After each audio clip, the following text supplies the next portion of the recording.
Hi everybody, Scott here from the Introvert Power channel. In this video I'm going to talk about NI and TI and how it works, as well as look at the NI-TI loop and how we can get stuck in it, and also how we can get ourselves out of that loop. So NI is basically, it's a master at being able to gather information.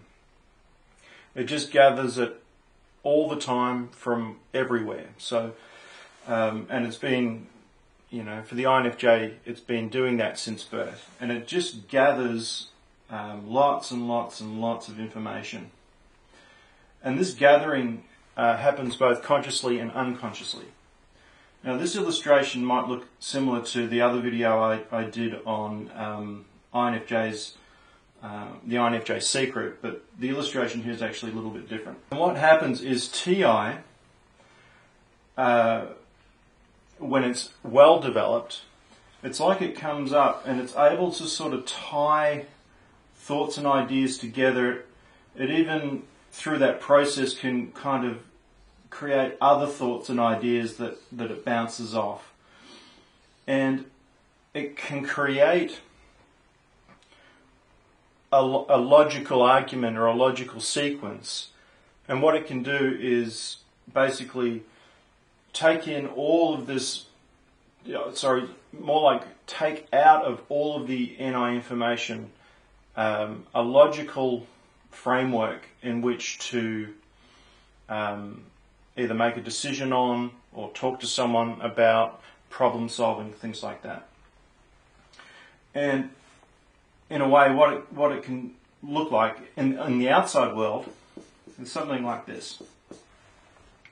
And basically what this is illustrating is all of these connections formed in a logical sequence.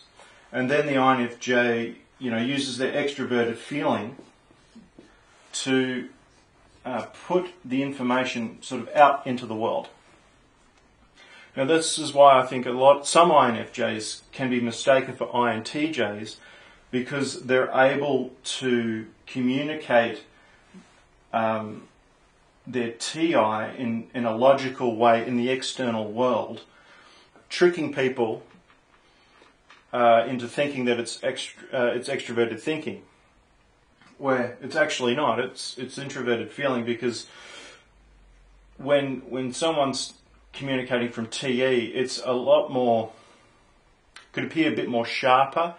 They're probably going to use less words, and it's just going to be a delivery of logical information, period.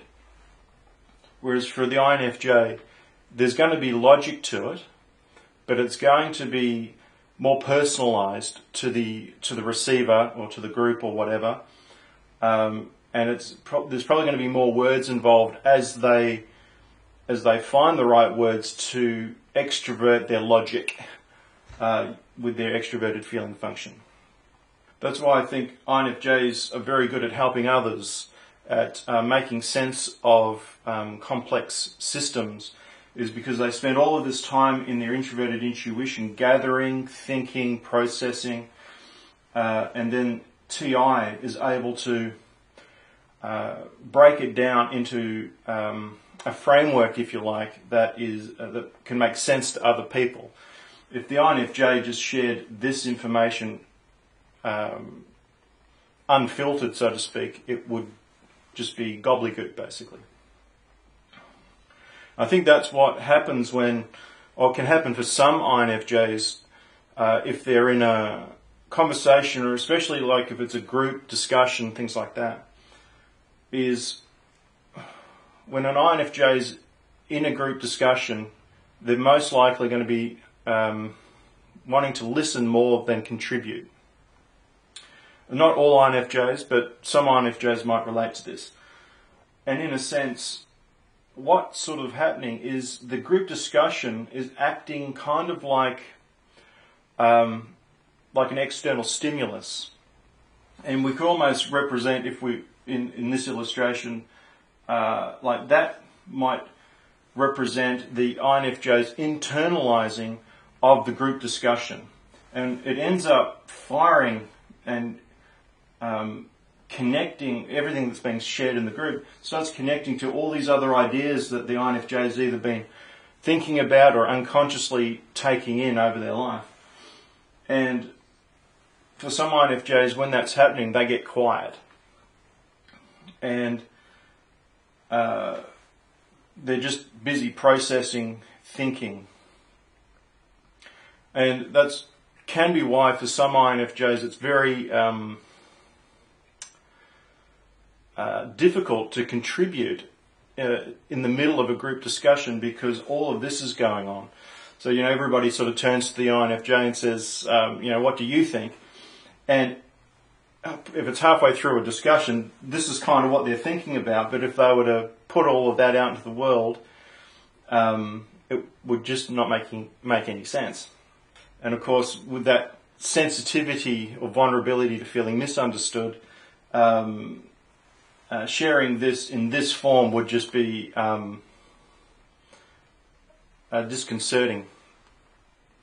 So basically what's happening is the INFJ will then start linking all the thoughts and concepts and ideas both in the external world and in their internal NI world, and will be trying to make sense of it using their TI.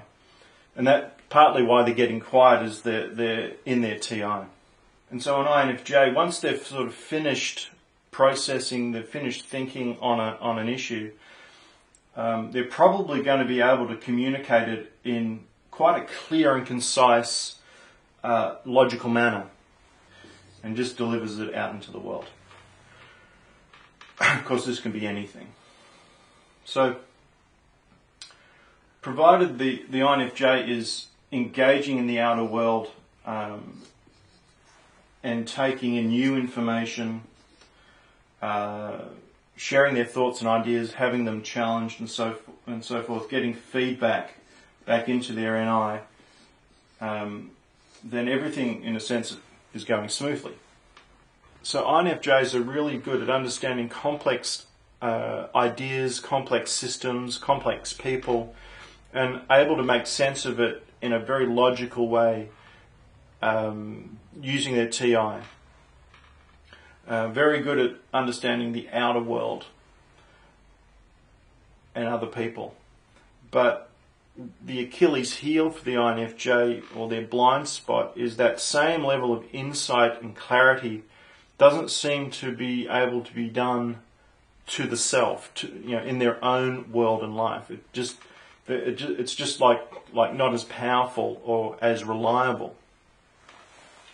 So the INFJ, a way of sort of illustrating that is if they're getting into a TI loop, it's most likely something to do with their own personal world, their own inner world, their own life circumstances. It's probably not going to be, it's not going to be about the outer world so much.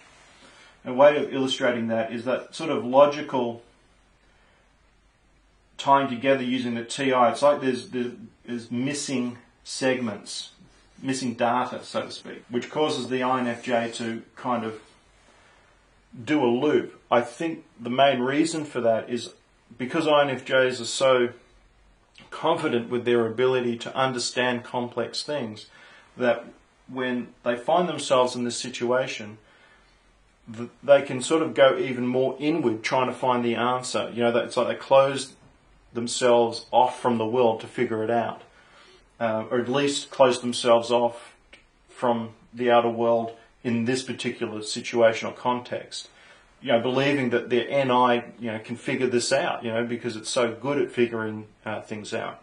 I think these NI-TI loops can happen on a range of levels, especially for type 4 Enneagram INFJs. So there can be, very in-the-moment NI-TI loops, sort of obsessing on a situation and just getting lost in a problem. But I think there can be sort of more, you could almost call them like eternal NI-TI loops, where they're on a very deep level, almost unconscious. It's felt that way to the INFJ. is they have these searching for meaning in their lives. And, what's the world about? What's this? Why are we here? Sort of questions. And that can be happening on quite a kind of an unconscious level. And the way that could look to the INFJ and the outer world is when someone in the INFJ's world happens to say something or share something that answers one of those more deeper NITI wonderings or questions or problems. There's just this instant knowing that that's the answer to it, even though they sometimes don't even know that they were asking the question or had that wondering going on deeper within. But it's like that's the piece that kind of makes sense. It's like a piece of the puzzle that slots inside them on at a deeper level, and there can actually be that sense of relief or a more feeling of completeness when those moments happen. But in regards to more sort of surface level NITI loops, problems that are currently happening that are very conscious, an INFJ needs to get out of themselves basically to figure it out. The more inward they go, in a sense, the more tightly knit this NITI loop becomes. And so INFJ really needs to kind of almost ask for help in certain situations. Go out into the outer world to gather more information to fill the gaps. And that could be just talking to someone about an issue or a problem. It could be reading on a particular topic. But they've just got to get out of their head and kind of deliver this themselves to somebody, or even write it down and get it out of them, and so that either somebody else can kind of speak into that situation or that loop, or if it's written down, then you can be a little bit more objective about the issue that's there. I think the other challenge an INFJ has in this situation is receiving the help sometimes. I think INFJs just have this natural sort of presence or belief that they can figure it all out on their own. So sort of the first step is sort of seeking outside assistance when necessary. The second one is to take in or be open to those missing pieces or other people's takes on things, to fill in these gaps. Part of that might be because the INFJ didn't come up with it. It doesn't have that kind of internal NITI certainty that can come for the INFJ when they're working things out. It's almost taking in a concept or a thought or an idea from somebody else into this mix. It almost feels like a foreign body. It doesn't. Sometimes the piece doesn't feel like it quite fits. Sometimes, and I think INFJs are used to things just feeling really right and fitting really well. It's probably part of that idealism for the INFJ. So it's kind of, there needs to be sometimes like an openness to that take on somebody else's take on a situation or their situation, or a solution or a way of looking at the problem. Sometimes for the INFJ it doesn't seem right at the time. It doesn't seem to fit at the time. But I think it's helpful to just stay open to it. Just let it sit there for a bit. Don't reject it outright. Hold on to it for a little while and see if it can be incorporated, into this, maybe just in your own way, but taking on the idea of the other person. So that's my take on the NITI dynamic and the NITI loop. I hope you found the video helpful.